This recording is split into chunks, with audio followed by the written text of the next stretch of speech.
지금 월가에서 어떻게 그럼 바라보고 있는지를 정리를 해봤는데 일단 저희 시청자분들께서는 반반입니다. 7,000에서 7,500 그리고 7,500을 넘어설 것이다가 지금 정말 팽팽하게 엇갈리고 있는데 월가의 의견을 보시면 또 생각이 달라지실 수도 있을 것 같아서 제가 한번 쭉 정리를 해보도록 하겠습니다.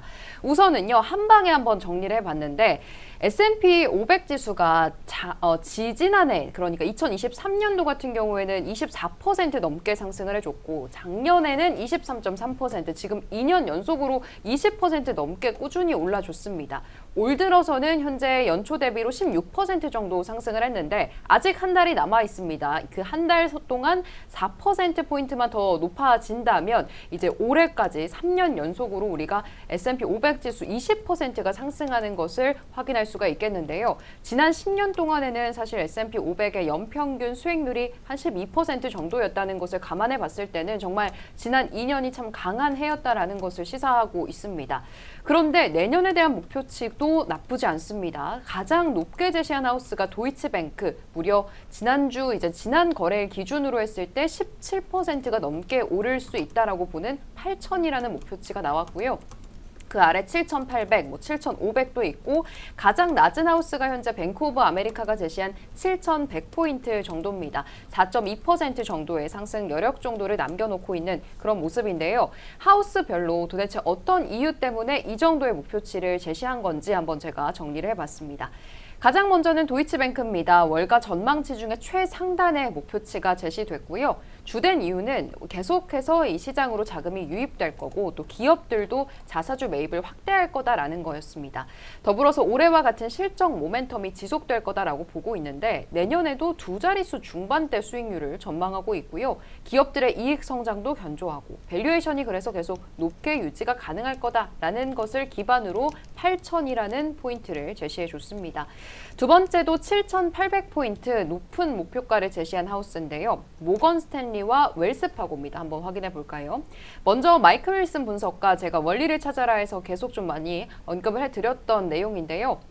모건 스탠리 역시 7,800포인트로 보고 있는데 올해 초에 이미 순환적인 경기 침체는 종료가 됐고 이제는 새로운 강세장에 우리가 접어들었다라면서 두 가지 이유를 들었습니다. 첫 번째는 이제 국가적으로 정책적인 지원이 들어가고 두 번째가 기업들의 실적 강세 이렇게 두 가지를 요인으로 바탕을 해서 강세장이 계속해서 진행되고 있다 이런 이야기했습니다. 웰스파고 같은 경우에도 내년에 미국 증시 강세가 두 단계로 진행될 거다라고 이야기를 하고 있는데요. 웰스파고도 비슷한 말을 하고 있죠. 상반기에는 리플레이션 기대감이 지금 증시를 올려줄 거고 하반기 같은 경우에는 또 AI가 주도하는 강력한 랠리가 기대된다 이런 이야기를 전하고 있습니다. 이 리플레이션이라는 게 정부, 중앙은행이 경제성장세를 끌어올리기 위해서 정책을 펼치는 걸 의미하거든요. 모건 스탠리와 정말 비슷합니다. 이 정부에 대한 기대감 그리고 실적에 대한 기대감 이렇게 두 가지가 내년 증시를 또 이끌어줄 거다라고 보고 있고요. 그래서 내년에도 중간 선거를 앞두고 정책적으로 또 유동성이 많이 풀리게 될 거라는 기대감이 있기 때문에 이게 또 자칫 AI 버블로 펼쳐질 수 있겠다. AI 버블로 다시 이어질 수 있겠다. 이런 우려가 있기는 합니다. 그 다음은 중간 정도입니다. 7,500포인트를 제시한 하우스가 이제 두 곳이었는데 하나가 JP모건 그리고 두 번째가 HSBC였습니다. 먼저 JP모건 같은 경우에는요. 기업들의 이익 성장률이 앞으로 2년 동안 한 13%에서 15% 정도 장기 추세를 웃도는 수준으로 계속 성장을 해줄 거다라고 예상을 하고 있고 당장 내년 초까지 연준이 금리를 2번 정도 더 인하할 거다라고 전망을 하고 있는데 내년 이후에도 계속 이렇게 연준이 완화적인 스탠스를 취해준다면 7,500이 아니라 S&P 500 8,000포인트까지도 갈 수 있겠다 이렇게 얘기하고 있습니다. 규제가 완화되고 또 AI가 생산성을 향상시켜주면 기업의 이익이 늘어날 텐데 아직까지 시장은 이걸 잠재력을 과소평가하고 있다 이런 코멘트가 나왔고요. HSBC도 AI 투자 사이클에 대한 기대감을 전하긴 했는데 하나 우려가 된다면 저소득층 소비자들이 압박을 받고 있다는 점 지적을 하고 있습니다. 그 다음은 조금 이제 목표치가 낮아집니다. 7,400포인트가 CFRA였는데요. 일단 당장 올해 말에는 지수가 7,000까지는 오르면서 마감을 할 것 같다고 예상을 하면서 3년 연속 두 자릿수대 수익률을 기록할 거다라고 얘기를 했는데 그런데 내년이 가면 이제 이만큼의 상승폭을 기대하기는 어려울 거다라고 얘기했습니다. 그래서 내년부터는 상승폭도 좀 둔화되고 오히려 변동성은 확대되는 다소 어려운 장으로 진입을 할 거다라고 전망하고 있고요. 가장 낮은 목표가가 이제 뱅크 오브 아메리카인데요. 올해는 멀티플도 확대되고 기업들도 이익 성장세가 계속되면서 지수를 15% 끌어올렸지만 내년부터는 이제 기업들의 이익 성장세에만 우리가 기댈 수밖에 없는 상황. 그래서 PER이 위축되며 지수 자체의 상승은 제한적일 것이다 라고 이야기를 했습니다. 앞서서 확인해 봤을 때도 굉장히 팽팽하게 이제 내년에 대해서 우리 투자자분들께서도 점치고 계신 모습이었는데 대표님은 개인적으로 내년 연말, 물론 아직 1년 동안 무슨 일이 일어날지 몰라서 지금 점치는 게 또 계속 바뀌겠지만 현 시점에서는 어느 정도로 전망하고 계실까요? 저희는 딱 JP모건에서 모건 스탠리 사이 정도 레인지로 보고 있습니다. 네, 참고로 이제 이거는 이제 좀 오프 더 레코드인데 저희가 네. 옛날에 이제 이거 집계를 엄청 많이 했었어요. 이게 제대로 자료 공개가 안 될 때 블룸버그 내에서는 공개가 되거든요. 네. 블룸버그 내에서 이제 그 아이비들이 이제 쏘는 자료들 가지고서 평균 내 가지고 이게 목표치가 사실 이제 베이스라는 이제 중앙값이 있고 이제 불값과 배역값까지 이제 같이 세 개를 내놓거든요. 그래서 그 이제 평균 내 가지고 표준 편차를 내게 되는데. 네. 보면은 항상 연말 수치를 그래도 갱신은 합니다.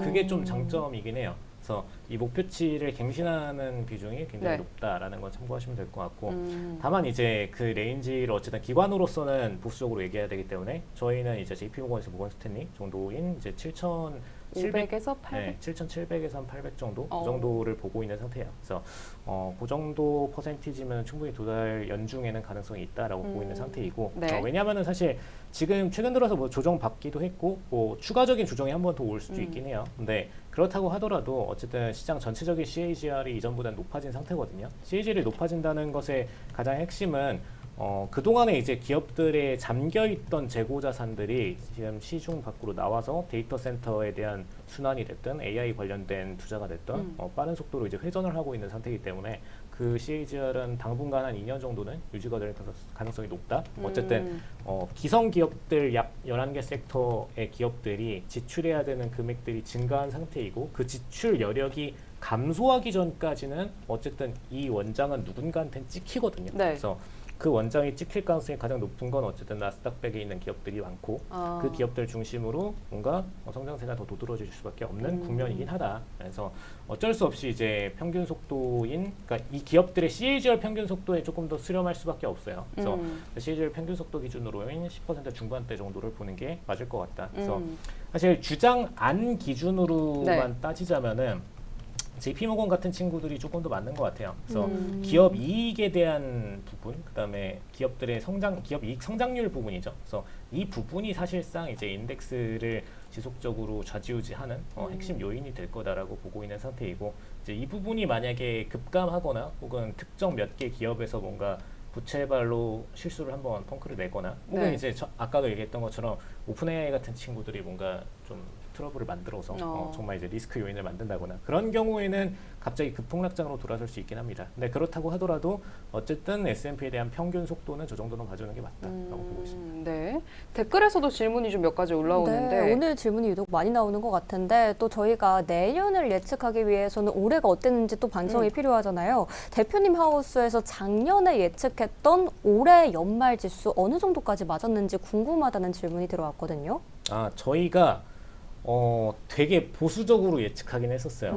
보수적으로 예측하긴 했는데 저희는 이제 아이비들 평균값 기준으로 때리거든요. 그래서 저희가 예측했던 게 6,630 정도 6,630. 네, 봤었었는데 뭐 그 정도 지금 왔다 갔다 하다가 조금 더 상회한 네네네. 상태여가지고 일단 저희의 그 수치가 보수적인 게 아니라 상대적으로 높은 편이었어요. 왜냐하면 그 아이비들 평균값이 올해 그러니까 작년 연말에 발표한 거 기준으로는 6,400 막 이렇게 해놓는 친구들도 많았거든요. 그래서 네.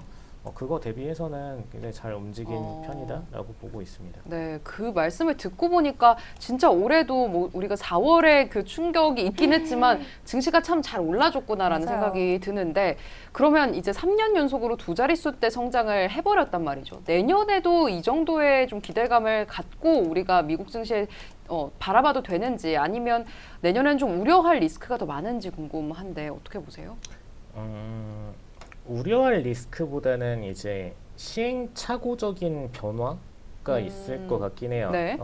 뭐냐면은 대표적으로 이제 최근 이제 레버리지 ETF들 관련된 얘기도 드렸었는데 네. 그런 요인들은 이제 폭락을 키우는 요인인 거고요. 핵심적인 어떤 모멘텀의 감소는 아니죠. 근데 실질적인 모멘텀의 감소를 일으키는 것은 최근 가장 이제 얘기되고 있는 회전율에 대한 부분, 회전율이 정말로 실수요를 기준으로 일어나고 있는지 아니면 가계약을 기준으로 일어나고 있는지에 대한 부분을 좀 명확하게 구분할 필요가 있고 네. 그리고 그 가계약을 주로 누가 쏘고 있는지에 아. 대한 부분 그리고 그 가계약을 받은 친구들은 누구인지에 대해서는 좀 체크할 필요가 있다. 그래서 사실 저희는 개인적으로 오픈 AI가 건드리는 계약 대상자인 기업들은 네. 살짝의 부채 리스크를 갖게 될 수 있다라고 보고 있는 상태이고 그 친구들이 꼭 건드리는 게 꼭 좋은 것만 아니다라고 보고 있습니다. 그래서 네.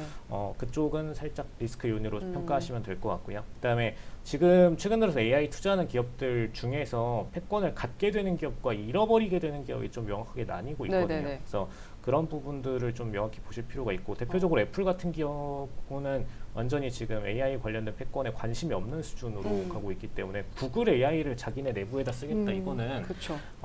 장기적으로도 너무나 해선 안 되는 실책이고 아마 팀 쿡 이후에 어떤 분이 이제 CEO가 집권하고 어떤 성향을 보여줄지 모르겠는데 그분이 혁신을 못하면 애플은 한번 꼬꾸라질 수 있을 거라고 보고 있습니다. 네. 그래서 그런 M7 내부에서의 패권 변화, 그때는 M7이라고 안 부르겠죠. 네, 아무튼 그런 변화들은 있을 수 있다. 그럴 수 있겠네요. 네, 그러면은 좀 거기와 이어서 질문을 하나 더 드려보자면 연말에 이제 또 다가왔기 때문에 포트폴리오 좀 조정을 해볼까 싶은 분들이 많이 계실 것 같아서 내년도를 이제 기대감을 가지고 바라본다고 했을 때는 지금 좀 어떻게 조정을 해놓는 게 현명할까요? 정말 이제 소수 패권 AI 기업들 중심으로만 AI는 편입해 놓는 게 맞을 것 같고요. 그러니까 정말 장기 성장이 개런티된 기업들 중심으로 가는 게 맞을 것 같고 그 개런티된 기업들이라고 그냥 통칭하면은 뭐 그건 나도 하겠다라고 생각하실 수 있으니까 명확하게 얘기 드리면 데이터 센터 관련된 기업들은 분명히 이제 패권을 이러나 저러나 어쨌든 사용자들이 증가하면서 가져갈 수밖에 없어요. 그 사용자의 증가는 여러분들 같은 개인이 아니라 오히려 이제 코딩 관련된 시스템을 운용하시는 분들이나 혹은 이제 영상 관련된 분야 이렇게 두 개로 특정될 거라고 보고 있고요. 명확하게 이건 이제 좌뇌 우뇌처럼 나눠질 거라고 보고 있습니다. 그래서 코딩 분야는 철저히 이제 좌뇌적인 산업 분야니까 성장하게 되고 영상이나 이미지 관련된 분야는 어쨌든 트래픽을 많이 쓸 수밖에 없어요. 이 친구들은. 그래서 그 트래픽당 단가는 굉장히 높은 부분이고 그다음에 기업의 실직량이 증가하면은 많은 분들이 자꾸 본인들이 하기 쉬운 분야에서 이걸 찾게 될 거거든요.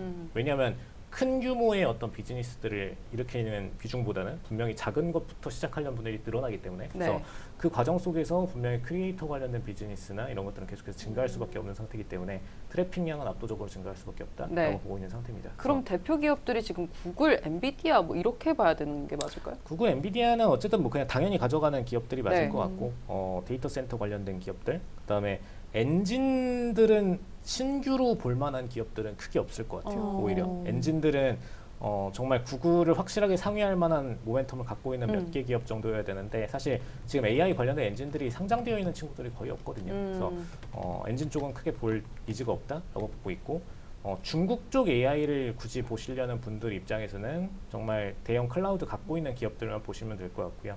그거 외의 포트폴리오는 사실 AI 비즈니스 외적으로 빠져나가게 되면은 정말 헬스케어나 아니면 그냥 대체자산군 정도로 빼는 게 맞을 것 같습니다.